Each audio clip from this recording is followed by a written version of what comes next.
আরে বেবি,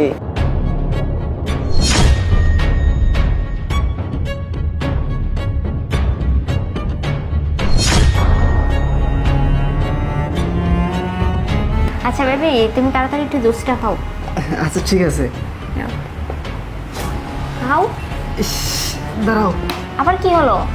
আমার পেটের মধ্যে না কেউ মুছে পারতেছে, মানে ইয়ে করতেছে। আচ্ছা বেবি, তুমি একটু বসো, আমি টয়লেট থেকে আসি। হ্যাঁ আচ্ছা শোনো না, আগে জুসটা খাও তারপরে যাও। আরে না, জুস তো মিষ্টি, বোঝো না, এখন খেলে পরে এই জায়গাতে হয়ে যাবে। কাজ কি, আমি বাথরুমটা করে আসি, তারপরে জুসটা খাই। আচ্ছা ঠিক আছে, একটু তাড়াতাড়ি আসো।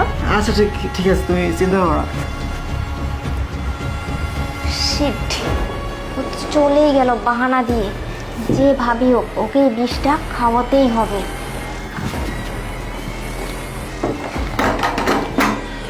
আল্লাহ, আমার সাথে এগুলো কি হচ্ছে? নেমা তো আমাকে খুব ভালোবাসে,